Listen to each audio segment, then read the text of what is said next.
لیکن یہ تو بہت بڑا لیسن ہے کہ ہم آئسولیشن میں تحریکیں نہیں چلا سکتے.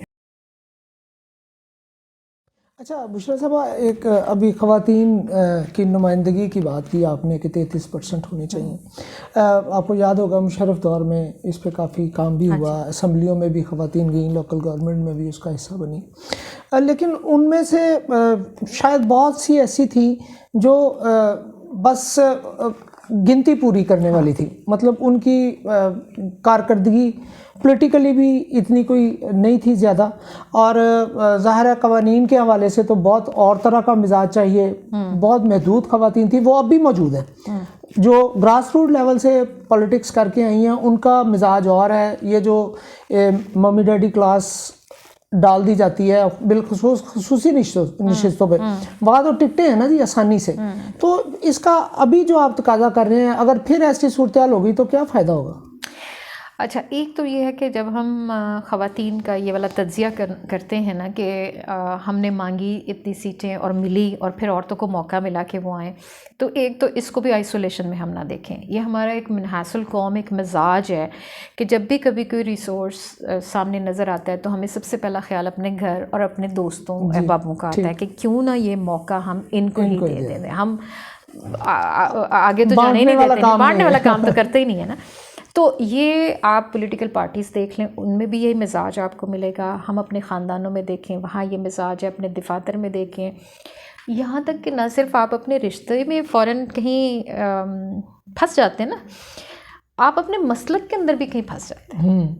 آپ دیکھ لیں اپنا رجحان، آپ دیکھیں ہمارے سماجی رویے اتنے ڈیپ روٹڈ اور سینچریز اولڈ ہیں یہ کہ آپ کہیں پہ بھی اس کو دیکھیں تو ہم اپنے فرقے، اپنے قبیلے، اپنے کاسٹ کے اندر ابھی تک پھنسے ہوئے لوگ ہیں. ہم رشتے کرنا چاہے تو ہمارا دل ہی نہیں کرتا کہ کاسٹ سے باہر ہو جائیں، صوبے سے باہر بھی نہیں کرتے، ادھر ہی ڈھونڈ رہے. تو کہنے کا مقصد ہے یہ کہ اوور آل ہمارا مزاج ایسا ہے کہ ہم سب سے پہلے اپنے پاس کچھ بھی ہمارے پاس اگر اختیار آتا ہے تو ہم وہ اپنے نزدیکی لوگوں کے اندر بانٹنے کی کوشش کرتے ہیں. یہ مزاج ہمیں پولیٹیکل پارٹیز میں بھی نظر آتا ہے، اور یہ ہمیں شکوہ بہت زیادہ ہے ان سے، کیونکہ اس میں آپ بالکل اقربا پروری یا خاندان کے اندر ہی وہ سیاست پھر گھماتے رہتے ہیں. اور یہی بات نہ صرف ہمیں نیشنل اسمبلیز ہماری ہر جگہ پہ نظر آتی ہیں، تو لوکل گورننس میں بھی یہ چیز نظر آتی ہے. اور میں ایگری کرتی ہوں اس بات کو کہ ایسا ہوتا ہے. لیکن چونکہ مشرف کے دور میں یہ پہلا ایک ایسا الیکشن تھا یا ایسا پروگرام آیا جس میں پہلی بار 40-50 ہزار عورتیں بحیثیت کاؤنسلر گراس روٹ کے اوپر یونین کونسل کا حصہ بنی. اب میں بالکل آپ کی بات سے اتفاق کرتے ہوئے آگے بڑھ رہی ہوں، لیکن میں یہاں آدھے راستے میں رک جاؤں گی کیونکہ موقع پہلی بار ملا تو عورتوں کو وہ پوری طرح سے بھی اندازہ نہیں تھا کہ یہ پروسیس کیا ہوگا، لا کیا ہے، تھوڑا کمپلیکس بھی تھا. تو ابھی چونکہ ہمارے سماج کی جو عورت ہے وہ تھوڑا سا اپنے لیے جگہ تو بناتی ہے، لیکن ابھی بھی اجازت لینے کے لیے بہت سارے ایسے جگہیں ہیں، پلیٹ فارمز ہیں جہاں سے اس کو اجازت لے کے آنا ہے. اور اگر وہ کوئی روک دے گا اس کو تو سم ٹائمز اس کے لیے ممکن نہیں ہے کہ وہ بہت ساری چیزیں داؤ پہ لگا کے لڑائی کر کے باہر آ جائے. تو یہ جو سماجی پرتیں ہیں نا جی، اس میں ڈومینیشن جو ہے گھر کے افراد کی جو ہے، تو پھر اجازت لینی ہے، پھر آنا ہے، یہ سارا ماحول جو ہے پورا کا پورا اس میں عورتیں آئیں. اور میں آپ کو بتاؤں کہ ایسا نہیں ہے کہ ساری کی ساری بالکل اس طرح سے تھیں کہ وہ گھروں سے بس آٹا گھومتے ہوئے اٹھ کر آ گئیں، اور پھر کچھ تجربہ کار بھی ان میں تھیں، اور کچھ جو واقعی گھر سے آئیں ان کو پھر اندازہ ہوا کہ کچھ ٹریننگز کا کام بھی این جی اوز نے ان کے ساتھ کرنا شروع کر دیا. تو وہ تھوڑی سی جو اورینٹیشن ملی تو اس سے کافی فرق پڑا. اور پھر مختلف اداروں اور این جی اوز نے ایسی مثالیں اکٹھے کی جنہیں ہم عام طور پر کیس اسٹڈیز کہتے ہیں کہ وہ لے کر آئیں، جس میں پوری ان کی اسٹرگل کی باتیں لکھی ہوئی تھیں. اور گھر کے ایک سمجھ لیجئے صحن سے لے کر یونین کونسل کا ایک طرح کا اس کے لیے تو وہی سیاسی ایوان ہے نا، تو گھر کے آنگن سے ایوان تک جو اس کی اسٹرگل تھی اس میں کیا کیا بیریئرز آئے، اور یقیناً وہ سوشل بیریئرز ہیں جو میں تو خود محسوس کر سکتی ہوں کہ یہ ہوتے ہیں ہر گھر کے اندر، لیکن انہوں نے آ کر کام بھی کیا، یونین کونسلز میں کام کیا. پھر انہی یونین کونسلز میں ان تجربات کی بنیاد پہ عورتیں جو ہیں وہ اگلے الیکشن میں، ناظم کے الیکشن میں بھی انہوں نے پارٹیسپیٹ کیا. جو ہمارے ضلع کونسل تھیں ان کی وہ ممبرز بنی، تو انہوں نے وہاں پہ بھی اپ گریڈیشن جو ہے وہ ہوئی. تو ٹوٹل مایوسی نہیں تھی. البتہ آپ کی بات سے اتفاق ہے کہ ٹکٹیں ہم عام طور پر ہماری سیاسی جماعتیں انہی لوگوں کو دیتی ہیں جو خاندانی تعلقات کی بنیاد پہ میرٹ والا معاملہ نہیں، میرٹ والا معاملہ کمزور ہے. اور یہ شکایت خود پولیٹیکل ورکرز بھی کرتے ہیں، وہ خواتین بھی کرتی ہیں کہ ہم اتنے سالوں سے اس پارٹی کے لیے کنونسنگ موبلائزیشن کرتے رہے، تو ہم ورکرز تھے، ہمیں تو موقع نہیں دیا گیا، لیکن اچانک ہی کوئی نیا چہرہ جو ہے یہ شکایت، ہاں جی بالکل، یہ شکایت ان کے اپنے سرکلز کے اندر بھی ہے. ہم جب محسوس کرتے ہیں ہمیں بھی پتہ چلتا ہے، اور آپ کی بات سے بالکل میں اتفاق کرتی ہوں. لیکن ہمیں اس سارے معاملے سے مایوس نہیں ہونا چاہیے. ہمیں یہ بہرحال یہ جو آپ نے کہا نا کہ خدشہ ہے پھر 33% پھر ویسے ہی آ جائیں گی، تو ہم صرف یہ بات یہاں نہیں کرتے کہ ان کو جی 33% نشستوں پہ لے کے، ہم ان کی ٹریننگ کی بھی بات کرتے ہیں. ہم کہتے ہیں، ہم پولیٹیکل پارٹی سے بھی بات کرتے ہیں کہ آپ انہی جینوئن ورکرز کو ٹکٹس دیجئے جو آپ کی جو اس نرسری سے کچھ ایجوکیٹ ہو چکی ہوئی ہیں اور جن کو تجربہ ہے کہ یہ کام ہوتا کیا ہے، جو سوسائٹی کے لیے کچھ کر بھی سکے، ظاہر ہے. اچھا، ہمارے ہاں عموماً بہت سی باتیں گزشتہ سیاسی ادوار میں بھی ہوئیں اور ڈکٹیٹرشپ میں بھی ہوئیں خواتین کی ترقی کے حوالے سے، بلکہ کچھ وہاں پہ پہلے کام زیادہ ہو گیا، پولیٹیکل پارٹیز کے اور کئی مسائل ہوتے ہیں. اچھا، آپ کے خیال میں خواتین کی ترقی کے لیے ان کو بنیادی کیا ضرورت ہے؟ کیا ان کو اظہار رائے کی آزادی دی جائے، یا وراثت میں حق دیا جائے، یا اقتدار میں شامل کیا جائے؟ کون سا ایسا ایک سیکٹر ہے جو آپ سمجھتی ہیں یہ بنیادی نقطہ ہے، یہاں سے اگر کریں تو ہم خواتین جو ہیں سوسائٹی میں بہتر پرفارم بھی کر سکتی ہیں اور آگے پولیٹیکلی بھی آگے جا سکتی ہیں؟ بالکل. دیکھیے، ہم اگر اپنا universal declaration for human rights دیکھیں نا، وہ جو پورا اعلامیہ ہے کہ انسان کو زندہ رہنے کے لیے، ایک انسان ہیومن بینگ کہلانے کے لیے ایک ڈگنیٹی والی لائف جو ہے وہ درکار ہے، تو اس کو کیا کیا چیزیں چاہیے، تو اس میں 25-30 چیزوں کے نام لکھے ہوتے ہیں، اور ہر کلاس کی اپنی حیثیت ہے. ہم یہ نہیں کہہ سکتے کہ اس میں سے ایک چھوڑ دیں تو باقی جو ہیں اس سے انسان کی لائف جو ہے وہ ڈگنیفائڈ ہوگی. تو جس طرح سے ہمیں زندہ رہنے کے لیے بہت ساری چیزوں کی، بہت سے ایلیمنٹس کی ضرورت ہے، اسی طرح سے کسی انسان کی امپاورمنٹ کے لیے کافی ساری چیزوں کی ضرورت ہوتی ہے. تو اگر یہ بات میری پتہ نہیں شاید اتنی درست نہ ہو کہ میں یہ کہوں کہ اچھا مجھے پیسے دے دو تو پھر تو میں بہتر زندگی گزار سکتی ہوں، کیونکہ میں معاشی طور پر مستحکم بااختیار ہوں تو میں کر لوں گی. لیکن چونکہ ہمارا لیکن اس کے ساتھ ساتھ مجھے ہراسمنٹ فری انوائرمنٹ بھی چاہیے، ٹھیک ہے. مجھے روزگار جو میں نے کیا ہے اس کو خرچ کرنے کے لیے، اس کے لیے بھی تو مجھے ایک ماحول چاہیے نا. تو چاہیے ہمیں سب کچھ ہی ہے جو ایک انسان کی ضرورت ہوتی ہے. لیکن چونکہ ہمارا سماج سارا کا سارا ایک طبقاتی نظام کے ساتھ جڑا ہوا ہے، جہاں ہیو اور ہیو ناٹس کی اپنی ایک ظاہر ہے وہ لڑائی ہے، بالکل ایسے. تو ہم یہ کہیں گے کہ کسی بھی انسان کو ایک ڈیسنٹ لائف اور ایک ڈگنیفائڈ لائف کے لیے جو ریسورسز اویلیبل درکار ہیں، جو چاہیے، وہ تو منیمم ہے، وہ ہونے چاہیے. اب وہ کس طرح سے آتے ہیں تاکہ وہ ایک ایسی زندگی گزار سکے جس میں اس کے دائرۂ اختیار کے اندر اس کا ایک فیصلہ جو ہے وہ کر سکے، اور اپنی حساب سے جس طرح کی زندگی کا ڈیزائن وہ چاہتی ہے وہ ویسا کر بھی سکے. اور ہمارا مزاج بھی تو ایسا ہی ہے نا کہ سے بھی اسی کی ہے جس کے ہاتھ میں وسائل. اب ہم اپنے فیملی سے دیکھیں، کیوں لڑکوں کی بہت زیادہ چاہت ہمیں اٹھ کے آ رہی ہوتی ہے، بیٹوں کی خواہش ہے. رشتہ دیکھنے جائیں تو سب سے پہلا نہیں دوسرا سوال یقیناً ہوتا ہوگا کہ ہاں جی یہ لڑکا ہے تو پھر کماتا کیا ہے. تو یہ جو ہماری یہ والی سائنس ہے نا جی، یہ بڑا بھاگتی ہے آگے کی طرف، اور ہم چاہ یہی رہے ہوتے ہیں کہ ہماری جو معاشی اور اکنامک سیکیورٹیز ہیں وہ کہیں ہمارے آس پاس ہوں تو ہم ان کو زیادہ بہتر انسان سمجھتے ہیں. ورنہ پھر باقیوں کو تو ساروں کو غلام ہی سمجھتے ہیں. ظاہر ہے وہ تو ہمارا ایک مائنڈ سیٹ ہے اور وہ چل رہا ہے اور مسلسل تو چل رہا ہے. اب یہ جو اچیو کرنا ہے کہ میری اکنامک سیکیورٹی کہاں ہے، اب میں اس میں بے شمار چیزیں دیکھتی ہوں. آپ اسے تعلیم دلوا دیں، وہ نوکری کر لے گی، سیکیور ہو جائے گی. ٹھیک ہے، آپ اس کو ہنر دے دیجئے، تعلیم نہیں دے سکے تو چلیے ہنر دے دیجئے. ہنر تو کی تو اپنی ڈیمانڈ ہے، اپنا اس کا ایک وسائل کو جمع کرنے کا پھر وہ ایک ٹول ہے، چلیے وہ اس سے کر لے گی. تیسری بات یہ ہے کہ اگر یہ دونوں چیزیں نہیں آپ کر سکتے تو آپ اس کو اس کی جو وراثت کا حق ہے نا جی وہ دے دیں، ایک احساس تحفظ کے ساتھ جیے گی. ہو سکتا ہے وہ جو آپ نے تھوڑا زمین کا ٹوٹا دیا تھا اس کے حصے کا جو اس کو ملا تھا وہ بیچ کے وہ کوئی اپنا کوئی روزگار کر لے، جو وہ سوچتی ہے پھر وہ اختیار اس کا اپنا ہے کہ وہ لیکن کچھ اس کے ہاتھ میں ہو تو وہ کرے گی نا. تو اگر آپ یہ بھی نہیں کر سکتے، اس کا مطلب تو یہ ہوا کہ بنیادی چیز تو اختیار بھی آ گئی جی کہ اس کو با اختیار بنا دیں اپنے معاملات کے حوالے سے. تو وہ ورنہ میں آپ کو بتاؤں کہ ہمارے پاکستان میں بھی ایسی خواتین ہیں، اور میرے اپنے خاندان میں ذرا دور پار کی خواتین ایسی ہیں جن کے نام پہ ایگریکلچر لینڈ ہے، ان کے زمین ان کو ان کے حصے سے ملی، اور لیکن وہ خود کاشتکاری اس پر نہیں کرتی ہیں، وہ خود ذمہ داری نہیں کرتی ہیں، وہ انہوں نے مزارے رکھے ہیں یا جو بھی ہے.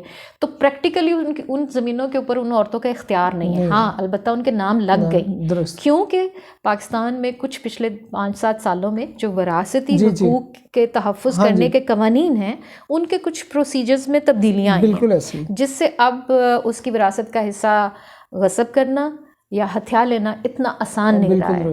اور اب چونکہ ہم جیسی این جی اوز جو ہیں وہ بار بار یہ بات اٹھاتی بھی رہتی ہیں، ہم جب چھوٹے گروپس میں عورتوں کے ساتھ بیٹھتے ہیں تو ہم معاشی خود مختاری کے فریم میں جب جاتے ہیں تو یہ بات ہوتی ہے اس کے اندر، بھائی تعلیم آپ کا معاشی خود مختاری کا وسیلہ بن سکتی ہے، آپ اس طرف جائیے، کیونکہ ضروری نہیں کہ سارے خاندانوں کے پاس وراثت دینے کے لیے بہت کچھ پڑا ہوا ہے. تو پھر ایسی صورت میں ہم جیسے کلاس کے لوگوں کو محنت کش گھرانوں کے اندر تو محنت ہی ہے نا پھر مسلسل ہونی ہے، تو آپ کو وہ ڈھونڈنا پڑے گا اپنا وسیلہ کہ محنت کہاں ہوگی. اور آنے والے دنوں میں اس کے ثمرات جو ہیں وہ ضروری نہیں کہ ابا کی ایک چھوٹی سی کٹیا ہے تو وہ کتنا کہ وہ بانٹیں گے نا، لیکن یہ ہے کہ اولاد کے اندر پھر وہ سارے ریسورسز اور وسائل، ریسورسز سے مراد ناٹ یہ جو مادی وسائل ہیں، آپ محبت پوری دے دیجئے ان کو، بالکل وہ عزت پوری دے دیجئے، وہ مواقع پورے دے دیں جو آپ اپنے بیٹے کو بھی دے رہے تھے اور بیٹی کو بھی دے رہے تھے. پھر آپ اس کو وقت بھی اتنا دیجئے کہ آپ بیٹے کی شادی تو سمجھ رہے ہیں کہ اچھا 25-30 سال جب روزگار پہ لگ جائے گا اس کی تو ترتیب پکی جا رہی ہے. یہ بھی میں کبھی کبھی سمجھتی ہوں ظلم ہی ہے کیونکہ لڑکوں کے ساتھ بھی ہم یہ ظلم کرتے ہیں کہ نہیں پہلے پڑھائی کر، پھر تو ہنر کر، پھر پیسے جمع کر، پھر تیری شادی ہوگی. تو ترتیب بڑی سخت ہے ان کے لیے بھی. اور ادھر ہمارا یہ ہوتا ہے کہ تھوڑی اگر آپ نہیں پڑھی ہیں تو پھر آپ فوراً آپ کی شادی لڑکی کی کر دو، اور اگر آپ تھوڑا بہت پڑھ گئی ہیں تو تھوڑا سا روزگار سے پہلے بھی لوگ چاہ رہے ہوتے ہیں شادی ہو جائے، اپنے گھر جا کے کمائے، جو مرضی کریں، ہم نہیں منع کریں گے، نوکریاں کر لیں. تو یہ جو ہماری یہاں کی مائنڈ سیٹ ہے نا وہ ہم چہرے اور جنس دیکھ کر طے کرتے ہیں. تو مرد کو دیکھیں گے تو ہمیں کچھ اور ترتیب ہے، عورتوں کی ترتیب، اور یہ خاصا بٹا ہوا سسٹم ہے. اور اس میں ہماری ذاتی پسند ناپسند بھی آ جاتی ہے، اور جو کچھ ہم نے اپنے سماج سے سیکھا ہے وہ کچھ بھی آ جاتا ہے. لیکن اگر اس ایک چھوٹی سی گفتگو کو ہم ہمارے اپنے گھروں میں اور مزاج کا حصہ بنا لیا جائے کہ چاہے مرد ہے، عورت ہے، ٹرانسجنڈر ہے، قدرت کی دین ہے، اب قدرت سے نہ لڑائی کریں، اس سے نہیں لڑائی کریں، اس سے نہ لڑائی کریں. آپ اپنے ماحول اور اس کے اندر وسعت پیدا کریں، سوچ میں وسعت کر لیں گے، زندگی آسان ہو جائے گی. آپ کی تو جو ہونی ہے، جن سے آپ پیار کرتے ہیں، جن سے آپ بہت محبت کرتے ہیں، ان کی بھی ہو جائے گی. اچھا بشرا صاحبہ، بہت زبردست گفتگو چل رہی ہے، لیکن ظاہر ہے آپ کا وقت بہت قیمتی ہے. آخر میں وائز کے بارے میں بات کرنا چاہوں گا. کتنا عرصہ ہو گیا وائز کو؟ یہ پروجیکٹ آئیڈیا بنیادی طور پہ آپ ہی کا تھا، اور آپ کو کس حد تک اس کو یہاں تک لانے میں محنت کرنا پڑی؟ اچھا فائز، ایسا ہے کہ یقیناً میرا بہت سا خواب نہیں، ارادہ تھا. مطلب میں کہتی ہوں میں خوابوں پہ نہیں چلتی. میں پچھلے دنوں میں بھی بات کر رہی تھی تو بہت سے لوگ کہتے ہیں نا جیسے ہمارا خواب تھا کہ ہم ایک تنظیم بنائیں. میرے بچپن سے میرا یہ ایک پیشن تھا کہ میں زیادہ سہمت نہیں تھی جو بھی ہمارے ارد گرد لڑکیوں کے آس پاس چل رہا ہوتا تھا یا گھر کے اندر جس طرح کا نظام تھا. میں ان میں ہلکی سی باغی ضرور تھی. گو کہ اقدامات نہیں کیے، اٹھائے نہیں، لیکن سوچ سے میں کنونسڈ نہیں تھی کہ یہ سب ٹھیک چل رہا ہے. تو جتنی ضرورت ہوتی تھی گھر میں بولنے کی اتنا تو بول کے ہم ریئیکٹ کر لیتے تھے. لیکن یہ ہے کہ وہ بچپن سے کہیں کوئی کیڑا تھا دماغ میں. لیکن آہستہ آہستہ میں نے تھوڑا سا کام بچوں پہ کام کرنے والی ایک تنظیم کے ساتھ کیا. تو پھر مجھے اور پھر عورتوں کی حقوق کی تنظیم تھی ایک، اس کے ساتھ کام کیا. تو تھوڑا سا مجھے خود بھی ہونا شروع ہو گیا کہ ابھی مجھے تھوڑی سی آزادی اور چاہیے. وہ جو فیصلہ سازی آپ بات کر رہے ہیں نا، تو مجھے لگتا تھا کہ وہ جو ہے نا عورتوں کے لیے ابھی جن اداروں میں نے کام کیا تو مجھے لگا کہ عورتوں کو اس سے زیادہ اسپیس کی ضرورت ہوتی ہے فیصلہ سازی کے لیے. اپنی جو ارادے ہیں، جو سوچ ہے، اس کو پرواز کے لیے جتنی جگہ فضا چاہیے وہ وہاں اتنی نہیں تھی. تو پھر میں نے سوچا، اور یہ ہم نے 2011 میں 7 خواتین نے مل کر اس کا انیشیٹو لیا. اور وہ ساری خواتین جو ہیں وہ عورتوں کے حقوق کے حوالے سے کام کرنے والے تھیں. تو میری اتنی سی جو خواہش تھی اس کے اوپر ان سب نے مجھے بہت سپورٹ کیا، اور ہم نے اس ادارے کا قیام جو ہے وہ 2011 میں ہوا. ابھی تقریباً 10-11 سال ہو گئے. اور وہ چھوٹا سا جو ایک کمرہ تھا وہاں سے ہم نے آغاز کیا، زیرو ریسورسز سے شروع کیا. لیکن جو چیز تھی ہمارے پاس بہت زیادہ، وہ ہمارا اپنا ارادہ، کمٹمنٹ، اور ایک خواہش تھی بہت تیز والی کہ ہم لڑکیوں اور عورتوں تک پہنچیں. ڈائریکشنز بھی میرا خیال کلیئر تھیں، اور ڈائریکشنز کلیئر تھے کہ ہم نے کرنا کیا ہے. ہمیں پتہ تھا ہم سلائی مشینیں نہیں بانٹیں گے، ہم لڑکیوں کو اسکوٹیز لے کے دیں گے. جی میں وہی بات کرنے لگا تھا. عموماً بڑا آسان ہے وہ. ہاں جی، وہ والا کام بہت آسان ہے کہ آپ اسی ادارے میں بہتے رہیں جیسے جیسے سوسائٹی وہ سمجھتے ہیں کہ شاید خاتون کو مشین کی ضرورت ہے کیونکہ وہ خود مشین بنی ہوتی ہے. بالکل بالکل. تو ہم نے اس سے ذرا سا ہٹ کر کچھ سوچنا شروع کیا، اور آج ہم دیکھیں تو ہم 20-25 لوگ اس ادارے کے ساتھ کسی نہ کسی شکل میں جڑے ہوئے ہیں. اور اس ادارے میں یہ ہے کہ ہم ہزاروں عورتوں تک آؤٹ ریچ کرتے ہیں، ان کو سیکشول ہراسمنٹ فری انوائرمنٹ کیا ہوتا ہے اس پہ بات کرتے ہیں. اور صرف عورتوں سے ہی بات نہیں کرتے، مینجمنٹ سے بھی بات کرتے ہیں. آپ نے دیکھا ہم نے جرنلسٹوں کو بھی بلایا، ہم نے صحافیوں سے بات کی کہ جہاں جہاں آپ جس ادارے میں کام کر رہے ہیں آپ اس کے انوائرمنٹ میں یہ وسعت لائیے کہ خواتین اعتماد سے آئیں اور ایک باوقار روزگار کما سکیں. تو اس طرح سے خاص طور پر ہمارا یوتھ امپاورمنٹ کا ایک اچھا کمپوننٹ بھی ہے. یہاں پہ ہم محنت کش خواتین کے ساتھ بھی کام کرتے ہیں. یہ جو گھریلو ملازمین خواتین ہیں ان کے ساتھ کام کرتے ہیں، جو پالیٹکس میں آنا چاہتی ہیں یا لوکل گورننس کا حصہ بنتی ہیں خواتین، اس حوالے سے ہمارا ان کے ساتھ کام ہے. لیڈی ہیلتھ ورکرز کے ساتھ کام ہے. تو جہاں جہاں بھی خواتین اپنے محنت کر رہی ہیں، روزگار کے ساتھ جڑی ہوئی ہیں، وہاں جو بھی پرابلمز ہیں ان کے اوپر ہمارا لیبر لاز کے حوالے سے ہو یا ہراسمنٹ فری انوائرمنٹ ہو اس کے حوالے سے بات چیت ہوتی ہے. تو وہ ایک حوصلہ افزائی کے لیے ٹریننگز کا کام ہو یا ان کے ساتھ میٹنگز کرنا ہے، بیٹھ کے بات کرنی ہے، وہ لازمی ہم کرتے ہیں. تو یوتھ کے حوالے سے یہ ہے کہ میرا یا اس آرگنائزیشن کا وائز کا یہ ویژن نہیں ہے کہ ہم عورتوں کو صرف سلائی کڑھائی پہ بٹھا دیں. ہم یہ سمجھتے ہیں کہ دنیا کا کوئی بھی کام کہیں پہ بھی ٹیکنالوجی بیسڈ ہے یا نالج بیسڈ ہے تو وہ عورتوں کے اندر پورا، اور لڑکیوں میں پوٹینشیلز ہے، وہ اس میں بھی جائیں اور اپنی پوری پروڈکٹیوٹی کے ساتھ جو ہے وہ وہاں پہ کنٹریبیوٹ کریں. اور اس میں ہمیں لگتا ہے کہ ہم بہت پر اعتماد ہیں، ہم کامیاب بھی ہیں. گو کہ میں نے جیسے بات کی تھی کہ ابھی ہمیں حکومتی، ریاستی اور سماجی طور پر اتنی حوصلہ افزائی نہیں ہے، اس سارے کام کی بھی نہیں ہے اور عورتوں کے اس پوٹینشیل پہ بھی نہیں ہے. آئی ہوپ کہ آنے والے وقت میں لوگ اپنا مائنڈ سیٹ چینج کریں اور عورتوں کو زیادہ سے زیادہ مواقع فراہم کریں جو برابری کی بنیاد پہ ہوں. جو 7 خواتین جنہوں نے آپ کے ساتھ آغاز کیا وہ بھی آپ کے ساتھ؟ جی بالکل. اچھا، ایک آخری بات، این جی اوز کے بارے میں آپ کو پتہ ہے کہ عمومی رائے کو بہت اچھی نہیں ہے. جی. لوگ یہ سمجھتے ہیں کہ یہ باہر کا پیسہ آتا ہے تو یہ تھوڑا سا خرچ کر دیتے ہیں اور باقی، اور بہت ساری این جی اوز میں ہم نے دیکھا بھی ہے کہ بالکل جو پیدل لوگ تھے ان کا اپنا لائف سٹائل بدلا لیکن ان کے کام کی اگر کہیں کھوج لگائی جائے تو کہیں بھی نہیں ہے. تو اس تاثر کو کس طرح زائل کیا جا سکتا ہے؟ کیونکہ یہ تاثر تو ہے. جی بالکل. تو اس کو کیسے زائل کیا جا سکتا ہے کہ این جی اوز نہیں، ایسا نہیں ہے؟ دیکھیے، ایک تو یہ ہے کہ ہر سیکٹر کے اندر ہر طرح کے رجحانات ہوتے ہیں. اگر اس قسم کی آرگنائزیشنز ہیں کہ جن کے کام کی ویزیبلٹی نہیں ہے، تو ایسی بھی ہیں جن کا کام اتنا زیادہ ویزیبل ہے کہ ان کا بھی کام کی بنیاد پہ خطرات ان کے بھی ارد گرد موجود ہو جاتے ہیں. ٹھیک ہے، اتنی ویزیبلٹی ہو جاتی ہے کہ دن رات کام ہو رہا ہے اور پوری پوری ٹیم کر رہی ہے اور وہ بہت واضح پیغام کے ساتھ کام کر رہے ہوتے ہیں. تو میرا خیال ہے کہ وائز کا شمار انہی آرگنائزیشنز میں ہوتا ہے جن کا کام بہت ویزیبل ہے. ہمارا کوئی کام کہیں ڈھکا چھپا نہیں ہے.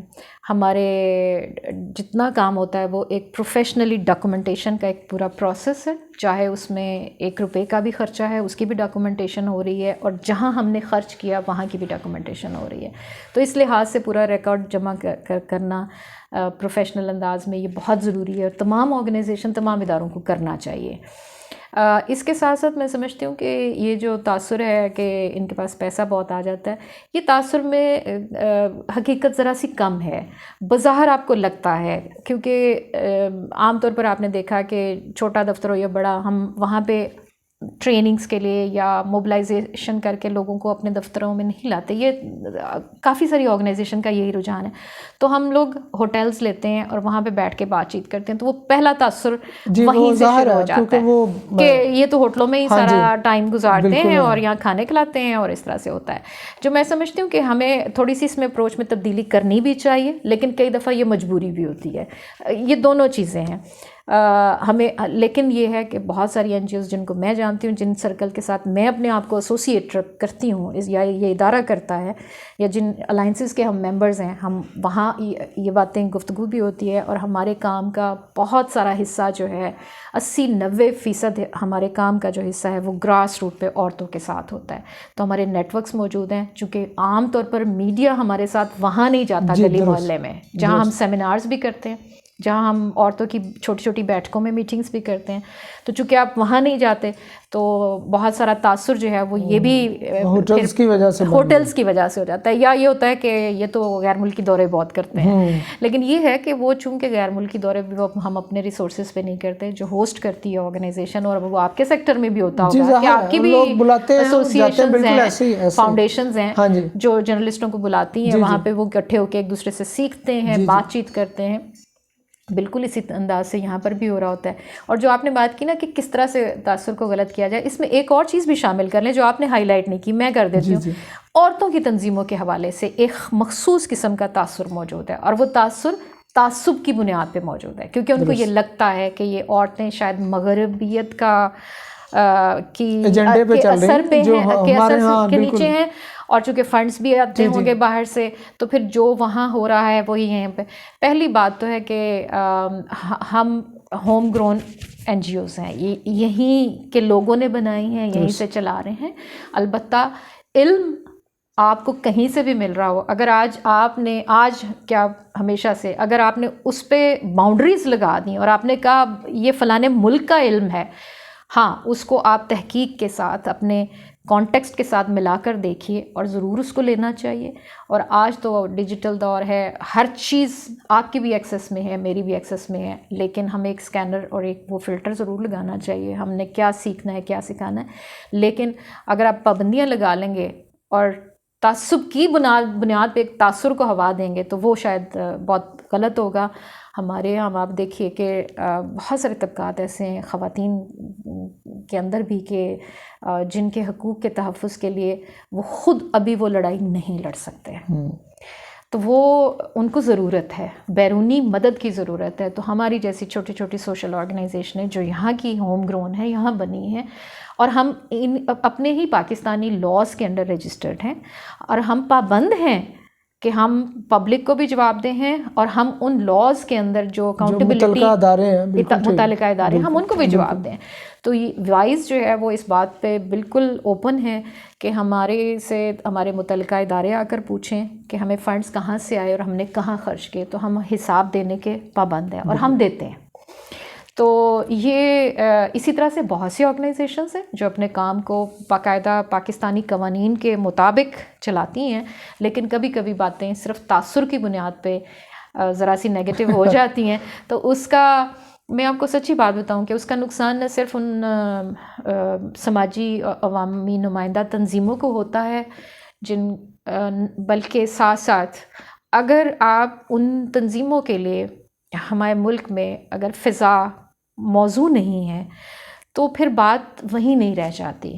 بات جہاں آپ ریاستی سطح پہ بھی ڈائلاگ میں ہیں، ریاستی سطح پہ معاہدوں میں شامل ہیں، تو وہ بھی ضرور پوچھتے ہیں کہ وہ جو پیپلز وائس تھی، جو لوگوں کی نمائندہ تنظیمیں تھیں، ان کے کیا حالات ہیں اور ان کی آواز کدھر گئی ہے. تو یہ تو اب انشور کرنے کے لیے کہ ان کی آواز بھی رہے، وہ تنظیمیں زندہ بھی رہیں، ایسے کنونشنز بن رہے ہیں جو ریاستوں کے بیچ میں ہوتے ہیں. ہمارا تو اس کے ساتھ کنونشن کے ساتھ کوئی معاہدہ نہیں، وہ ہماری ریاست کرتی ہے. تو ہمارے جو نمائندے وہاں پہ ان انٹرنیشنل کنونشنز کی پاسداری کے لیے پابند ہیں، تو وہاں انشور کیا جاتا ہے کہ یہ آوازیں زندہ رہنی چاہیے، یہ ادارے برقرار رہنے چاہیے. تب پھر وہ پوچھتے بھی ہیں کہ آپ نے اپنے ملک کے اندر کس طرح کی رولز اور ریگولیشنز رکھی ہیں کہ سوشل آرگنائزیشنز کہاں کھڑی ہیں، کیا وہ کام کر سک رہی ہیں یا نہیں کر سکتی. تو پچھلے 8-10 سالوں میں ہم محسوس کر رہے ہیں کہ چونکہ جو ریڈیکل وائسز ہیں، جو پروگریسو وائسز ہیں، تو کچھ حلقوں کو پسند نہیں آتی ہیں. اب وہ پسند ناپسند کی بنیاد پہ آپ آئین کو ایک طرف نہیں رکھ سکتے، کیونکہ آئین بھی اجازت دے رہا ہے تو ہم جیسی آرگنائزیشنز موجود ہیں. اسی طرح عالمی معاہدے بھی صرف اجازت ہی نہیں، حوصلہ افزائی کرتے ہیں کہ بنائیں. تو ہم نے دیکھا ہے کہ پچھلے 8-10 سالوں میں یہاں وہ فضا تنگ ہوئی ہے بات کرنے کے لیے، کام کرنے کے لیے. کچھ ایسے رولز اور لاز ایسے انٹروڈیوس کرائے گئے، کچھ آرگنائزیشنز ان لاز کو اس پہ کمپلائی کرتی ہیں، کچھ اس کو چیلنج کرتی ہیں کورٹس میں. تو یہ ملا جلا سا رجحان موجود ہے، لیکن اوور آل ہماری جو مقصد ہے نا وہ یہ ہونا چاہیے کہ جب لوگ اکٹھے ہو کے اپنی کوئی یونین بنائیں یا اپنی کوئی ایسوسیشن بنائیں تو ان کو یہ آزادی ہونی چاہیے. تو جو آپ پہلے بات کر رہے تھے کہ اظہار رائے کی آزادی ہونی چاہیے، تو وہ نہ صرف ایک انڈیویجول کو چاہیے زندہ رہنے کے لیے، آپ کے ملک کا قانون دیتا ہے، ریاست ساتھ ساتھ آپ کی اجازت دیتی ہے. بالکل ایسوسیشنز کو، تنظیموں کو بھی چاہیے. تنظیم سازی کا حق ہمارا آئین بھی دیتا ہے، بات کرنے کا حق ہمارا آئین دیتا ہے. لیکن اگر ہم ڈے بائی ڈے پابندیاں لگاتے جائیں گے اور ماحول سکیڑتے جائیں گے تو پھر جو دانش کی بات ہے نا وہ تو پھر کہیں ختم ہی ہو جائے گی. بہت شکریہ بشریٰ خالق صاحبہ. ویورز، آپ نے دیکھا اور سنا کہ بشریٰ خالق صاحبہ نے کس طرح تفصیل سے خواتین کے حقوق اور ان کی ترقی کے حوالے سے بات کی، وائز کے پروگرامز کے حوالے سے بات کی، وائز کی سوسائٹی کے لیے خدمات کے حوالے سے بات کی، اور سب سے خوبصورت بات کہ خواتین کے حقوق اور اس کی ترقی کے لیے کام کرنے والی NGOز اگر ان کے بارے میں کوئی بری رائے قائم کی جاتی ہے تو وہ تعصب کی بنیاد پہ کی جاتی ہے. یقیناً ہماری سوسائٹی کو تعصب سے بچنے کی ضرورت ہے جو بڑھتا جا رہا ہے. اپنا بہت خیال رکھیے گا. دی جرنلسٹ کو لائک کریں، سبسکرائب کریں، شیئر کریں. اللہ نگہبان.